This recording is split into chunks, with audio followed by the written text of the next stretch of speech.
Jordan had always found solace in the digital world. Living in a small apartment in the heart of a bustling city, nights were long and silent. With work demanding long hours and few opportunities to socialize in person, Jordan turned to online communities for companionship. That's where they met Alex, a friendly, thoughtful stranger whose messages quickly brightened even the dullest evenings. Their connection began innocently enough on a discussion board about independent films and obscure music.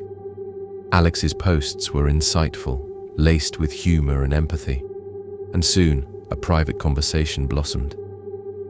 Through countless late-night chats, Jordan discovered a kindred spirit who seemed to understand the unspoken loneliness behind every typed word. They exchanged anecdotes, favorite playlists, and even mundane details of their daily lives. Alex seemed to know just what to say to make the darkness outside feel a little less oppressive. At first, Jordan was grateful for the unexpected friendship, a welcome distraction from a routine life that often felt monotonous. But as the weeks passed, the messages started to change. Alex began slipping in comments that were too specific. "I noticed you skipped the morning train today," one message read, casually noting something Jordan hadn't mentioned. The comment left Jordan unsettled. It was as if someone had been watching every step they took. At first, Jordan dismissed the comment as a coincidence, a fluke of timing or perhaps a misunderstanding. But then, more messages followed. A comment about a rare coffee shop visit here, an observation about a forgotten umbrella there. Each detail was minor on its own, yet together they formed a mosaic of Jordan's private routine. It felt invasive, as though someone had taken a silent note of every moment. Late one evening, after a particularly long day at work, Jordan received a string of messages from Alex that chilled the blood. The text recounted Jordan's exact actions from earlier in the day. "I saw you in the park this afternoon, sitting alone on that bench near the fountain," one message read, followed by, "Your red jacket was soaked from the drizzle. You looked so lost." Jordan's heart pounded. They had no idea how Alex could have known these things. A creeping paranoia took root. Unable to shake the feeling of being watched, Jordan started taking precautions. Doors were locked twice and windows secured with extra bolts. The online conversations with Alex, once a source of comfort, now brought dread. Every notification sparked a jolt of anxiety. Was Alex merely a friend with an uncanny memory? Or was there something far more sinister behind the messages? Determined to uncover the truth, Jordan combed through every piece of correspondence. They searched for clues in Alex's writing, anything that might reveal a location or a connection to their own life. Yet every question directed at Alex was met with vague reassurances. "I'm just here to listen," Alex would say, "to understand." The more Alex insisted on being just an empathetic friend, the more Jordan suspected that wasn't the whole truth. One night, after a particularly eerie message hinted at knowing Jordan's future plans, the anxiety reached its peak. Jordan's hands trembled as they typed a message. "Who are you really, Alex? How do you know so much about me?" The reply was nearly instantaneous. "Does it matter? I only want what's best for you." The tone was almost mocking, as if Jordan's trust was something to be toyed with.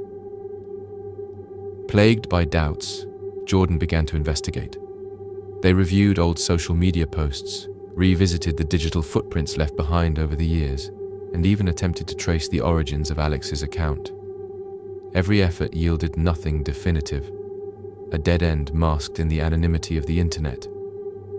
Friends in mutual online circles claimed never to have heard of Alex outside of the chats, and even the account's creation details were shrouded in mystery. Desperation led Jordan to install security cameras around the apartment. If someone were physically stalking them, there would be footage. For days, the cameras recorded nothing out of the ordinary. Then, one night, Jordan noticed a shadow flit past the window in a brief, disjointed moment on one of the recordings. The figure was too vague to identify, but it was enough to send chills down Jordan's spine. Each new piece of evidence only deepened the mystery. The messages became more detailed, even predictive, as if Alex were orchestrating events. A scheduled dinner at a favorite restaurant was inexplicably interrupted when Alex sent a warning. "Don't go tonight, it won't end well." Jordan cancelled the plans, and later learned about a minor accident that had occurred at that very spot. The tension escalated to a breaking point one rainy evening. Jordan, tired from work and still reeling from the latest unsettling message, sat in front of the computer in the dim glow of the monitor. The screen suddenly flickered, and a live video feed popped up, a view from inside the apartment. In that grainy image, Jordan saw themselves, frozen in mid-action, as though being observed from a hidden camera placed in the room. Panic surged through Jordan's veins. With trembling hands, they scrambled to shut down the system and call the police. The authorities arrived quickly, combing the apartment for any sign of an intruder. After a thorough search, they found nothing. No extra cameras, no hidden devices. But the unnerving feeling of violation lingered like a shadow that wouldn't dissipate. In the following days, every digital interaction felt tainted. Even routine emails and texts carried an undercurrent of menace. The once comforting glow of the screen now served as a constant reminder that someone could be watching, waiting for the right moment to strike again. Then, as abruptly as the messages had begun, they stopped. Alex's account went silent. No more messages, no more hints of an omnipresent watcher. For a time, the silence was a relief, a break from the incessant dread. But the unanswered questions festered in Jordan's mind. Had Alex been real at all? Or was this a digital ghost, a phantom woven from data and the dark corners of the internet? Jordan spent sleepless nights piecing together the fragments of the ordeal. There was no tangible evidence of a human presence, no physical proof of intrusion. The only trace was the unsettling memory of personalized messages and the inexplicable appearance of that shadow on camera. Friends and colleagues tried to reassure Jordan, suggesting that the stress and paranoia had perhaps warped their perception. Yet, deep down, Jordan knew the experience had changed them irrevocably. Weeks turned into months. Gradually, life resumed its routine. Work, occasional outings, attempts to rebuild a semblance of normalcy. But the digital world had taken on a new, ominous hue. Every notification brought a lingering fear that Alex, or whoever had been behind the connection, might reappear. Every quiet moment was now interlaced with the possibility of being watched. Jordan began to disconnect from online communities, deleting accounts and tightening privacy settings.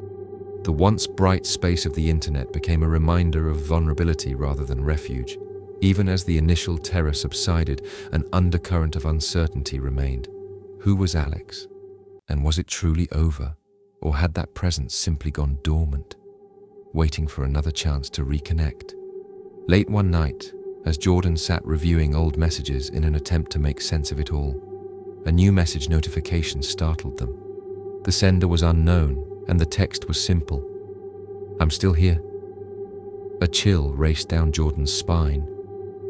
In that moment, the past and present merged into one unyielding truth.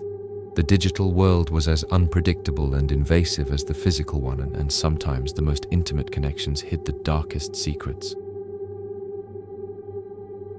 With a heavy heart and trembling fingers hovering over the keyboard, Jordan realized that some connections were not meant to be severed easily. The lingering presence in the shadows of cyberspace was a constant reminder. In a world where privacy is an illusion, one can never be entirely alone. And sometimes the ghost of a connection remains, watching, waiting, and ready to resurface when you least expect it.